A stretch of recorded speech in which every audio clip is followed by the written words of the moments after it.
Hey, what's going on, guys? Josiah Novak back again with thetruetransformation.com, and today we're doing a little bit of a rant while I'm here on the road. I have my guy Ryan, Flicks by Ryan, behind the camera today. So we want to talk about something that just took place this past week, and it's something that I really wasn't planning on talking about, to be honest, but as I started thinking about it and I actually found out it was happening, I had some expectations for it, and to be fair, my expectations were not met by any means. In fact, I'm blown away by the absurdity of what took place. And so I want to talk about it because I think it's important. And I think a lot of you watching are going to take away a lot of some valuable information from this video and get my thoughts on really how you should be approaching your health and fitness routine. So you're probably wondering what happened, what took place, why are you talking about something, whatever. And so what happened was The Biggest Loser got reboot, meaning it came back out. The Biggest Loser many years ago was the top quote unquote health and fitness TV show out there. Everybody tuned in, everybody was into The Biggest Loser to see how these people were losing tremendous amounts of weight. On the surface, because back when this show came out, it seemed like this was really the best way to lose weight, right? What these people were having to go through.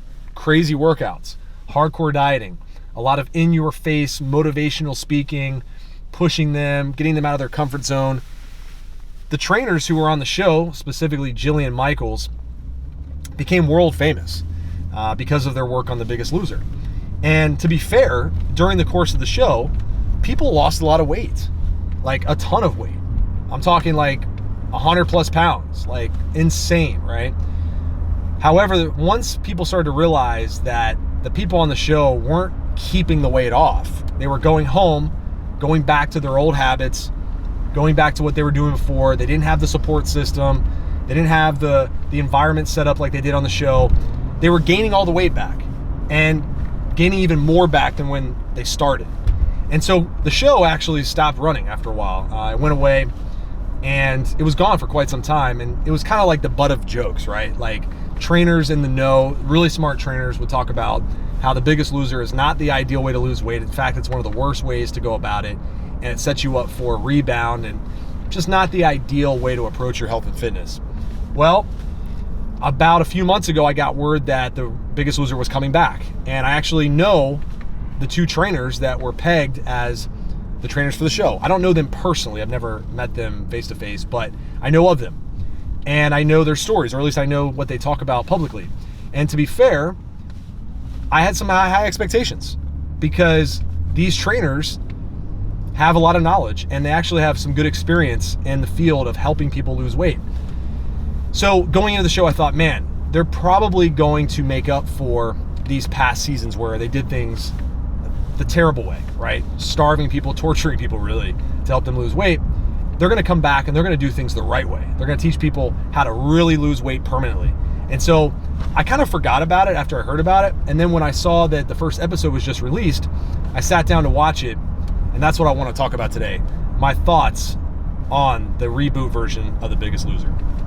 Okay, so one thing I want to get out in the open ahead of time, and this is just because I have morals, I have standards, and I have credibility, and I want to make sure you guys know that this is not a hate video, right? This is not me trying to rag on the trainers, the producers, the people of the show. I am, however, going to voice my opinion that I stand firmly behind, that I actually completely disagree with how this show is run and the approach that they're taking, at least publicly, right?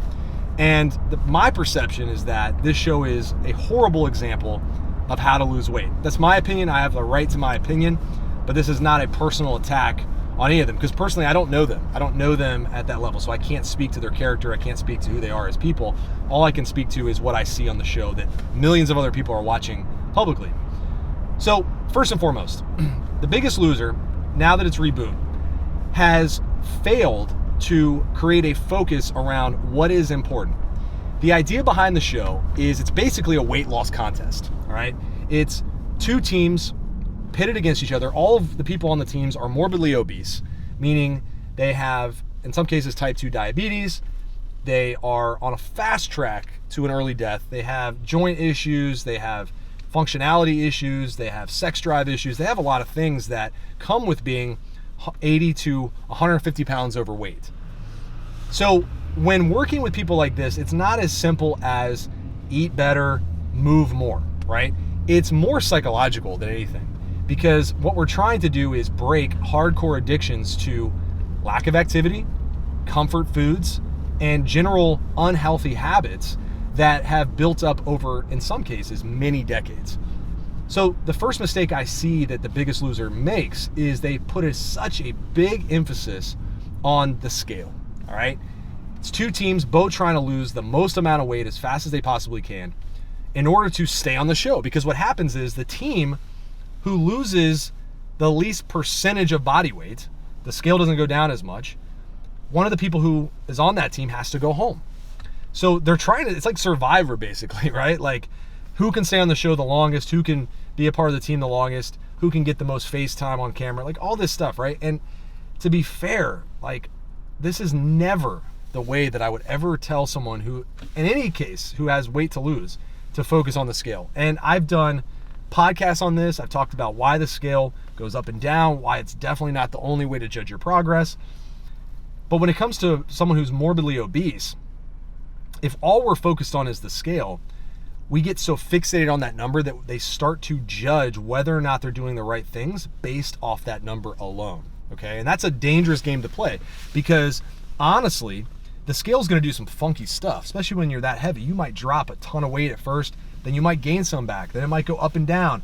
Then depending on your stress level, your water intake, the amount of sleep you had, how much activity you did during the day, the food you ate, how much fiber you ate, like the list goes on and on. That scale can go up like a tremendous amount, or it can go down a tremendous amount. And either way, it's not an indicator of success, okay? So the focus is the scale, which is the biggest mistake, because people who are watching who are not in the know about fitness, and they're just like, how do I judge progress? How do I know if I'm doing the right things? And they go, oh, just look at the scale. That's it, right? Scale, jump on the scale. That's not the way to go about it, because you're quickly, in most cases, going to get discouraged. And ultimately, if you get discouraged and you have that much weight to lose, you're talking about a life-altering situation, right? Where if you go back to your old ways, you're literally cutting years off your life, and in some cases could suffer from a catastrophe where a heart attack or a stroke or anything related to disease pops up and ends your life out of nowhere. All right, so it goes much deeper than the scale. So that's the first mistake that this Biggest Loser once again failed to correct from seasons past.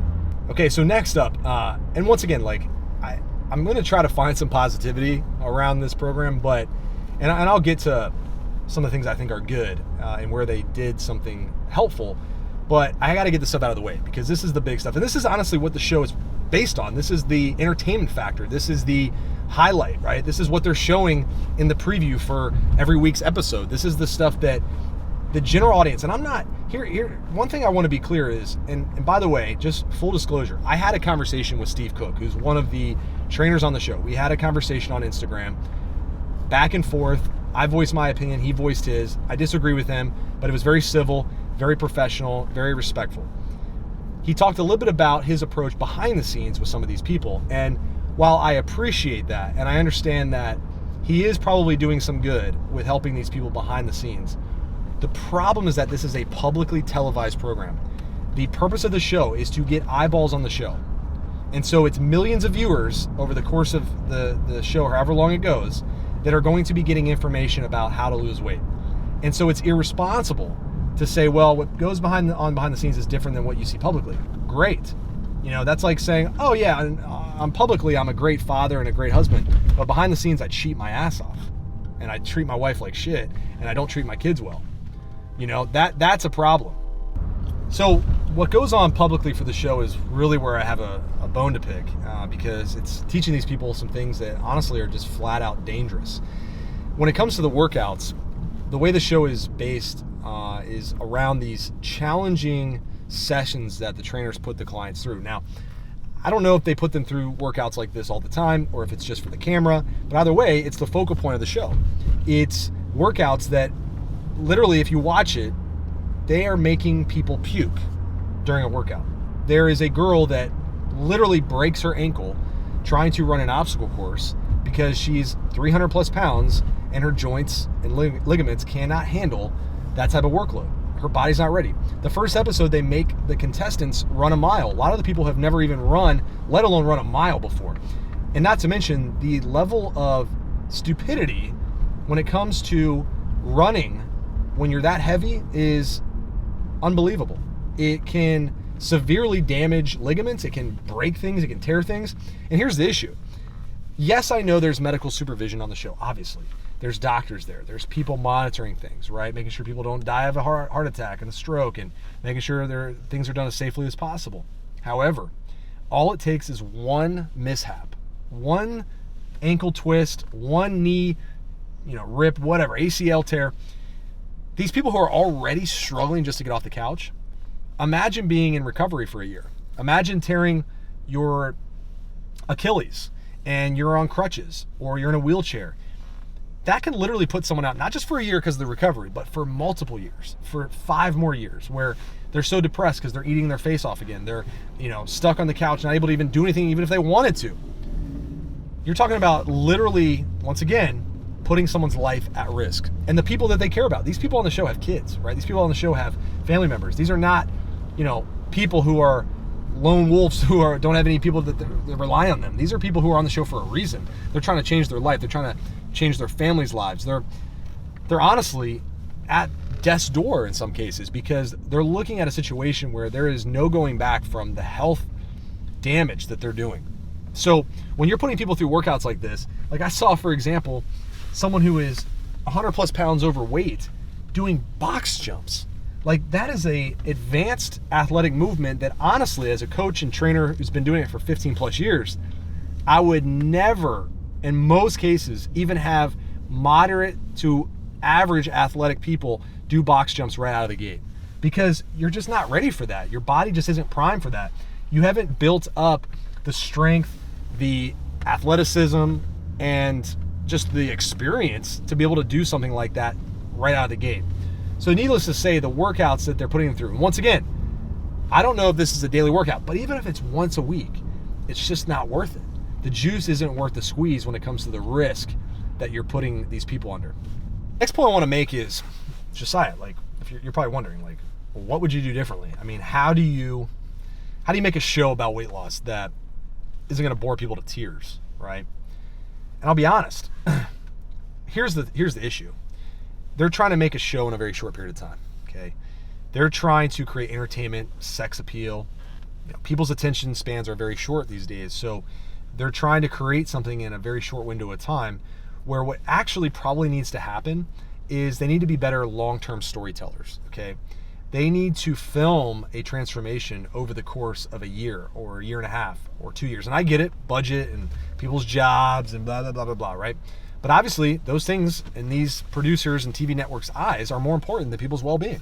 They'd much rather create something that is a quick fix or as short fix as possible, get people to lose as much weight as possible, bring about the entertainment, push these people through crazy workouts that other people look at and go, wow, I don't know if I could ever do that.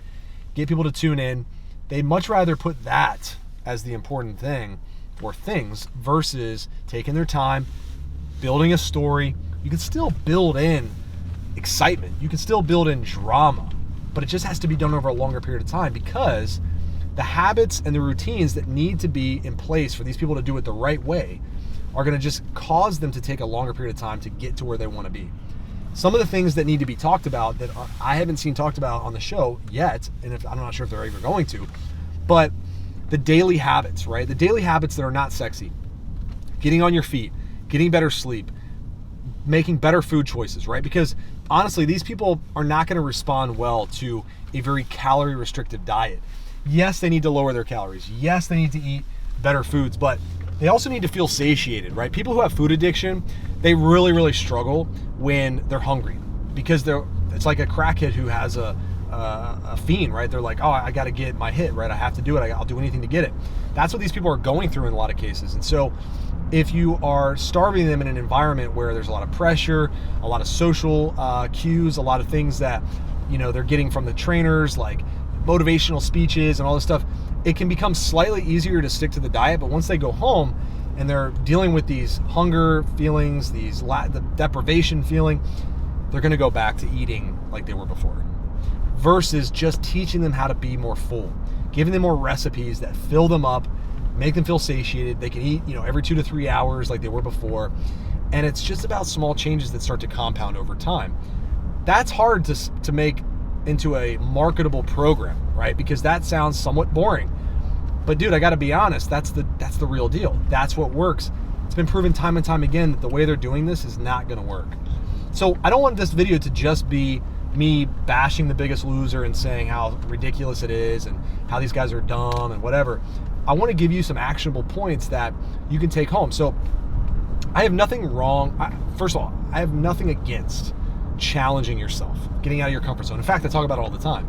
And when I talked to Steve Cook, one of the things he mentioned was, he likes to challenge clients. He likes to get them out of their comfort zone. And when, you take them for a run or whatever, it's getting them to do things that they're scared to do. And it proves that they can do it. And I'm all for challenging people, but I like to set up challenges that get you out of your comfort zone, but also don't put you in harm's way to where one small thing goes wrong and you're out for a year. So there's other things you can do. There's, for example, learning how to do a plank and holding planks for a certain period of time. There's walking uphill, right? First of all, they have people running downhill in the show, which is another extremely dangerous thing, even for an athlete. Unbelievable in my eyes. But you could have them hike, right? Hike uphill. And since there are doctors around who are monitoring them, making sure they're not, hyperventilating and all these other things that can happen when someone's super overweight, they can face a challenge like that safely, right? And they can get to the top of a mountain and be like, oh my God, I never thought I could do that, because they weren't put in a situation where they were potentially going to hurt themselves. You could do something like a sled push, right? Where sled pushing is one of the best ways to do cardio if you're overweight, because it doesn't require jogging. It's a safer movement. There's not a lot of movement patterns required to be able to push a sled. You're literally almost in a static position most of the time. You could push a certain amount of weight for a certain period of time. Challenge them that way. Who can push a sled for 100 yards, or who can push the longest, right? Who can keep going, feet driving, body moving, right? Those are challenges that are exciting, but also safe, okay? And also gonna push them and get them out of their comfort zone. The other thing the show has to hammer down, and once again, I haven't dove into the whole show, I haven't seen the whole show yet, but nutrition and habits, okay? Like meal prep, healthy ways of approaching your eating, and also lifestyle habits, getting better sleep. Stop watching Netflix till 2 a.m. Stop being on your phone in the gym when you should be training. Get accountability partners. Focus on those things. What's driving their food addiction. Like, these people need counseling in a lot of areas, and there's no shame in the game in that regard. People need help, and they need to talk about their psychological issues that maybe stem from experiences they had as kids. I have clients who've lost 50 to 120 pounds who were abused as kids or lost a parent as a kid, and that put them on this path of spiraling out of control with their nutrition habits. These things have to be talked about publicly, because once people talk about it publicly, the world that's watching and the audience that's tuning in will start to feel safe, right? They can open up about this stuff and start to face some of these deep things inside of them that are hurting them, that are causing them pain, that are pushing them to overeat and not work out and lay around and feel helpless. So that's my take on The Biggest Loser. I'm probably going to revisit this as the show goes along. That was just episode 1, so I'd like to probably do a halfway recap and then an end of the show recap to give my final thoughts on how it goes, because I'm sure that they'll try to build in more things. At least I hope. And once again, I'm building expectations that might not be reasonable, and they might just be full gung-ho. Let's do it for fast weight loss. Let's torture these people, starve them, focus on the scale, all that stuff. We'll see, right? And hey, I'm not going to knock the trainers for pursuing what they feel is best interest for themselves. Everybody at the end of the day has their own self-interest. They've made a choice. So all in all, man, I'm just excited for the opportunity to critique the show, because I do think that it does serve as an example in most cases of what not to do. But why not to do it? Why is it a bad idea? Because it's easy to just bash it and be like, oh, it sucks and it's unhealthy and the show is ridiculous and all this. But I want to also give you some education on what to do differently, so that as you're thinking about losing weight, as you're like, man, I could probably serve to lose 20, 30 pounds. Should I do this? I can give you some insight into how I would approach something that's not just going to be a short-term thing, but something that can last a lifetime. And I'm excited to help deliver that to you. So if you enjoyed this video, if you found it helpful, I would love to hear from you. Please leave a comment below. Let me know if this is good stuff, if you want to hear more about The Biggest Loser and my thoughts. If you haven't already, subscribe to the channel.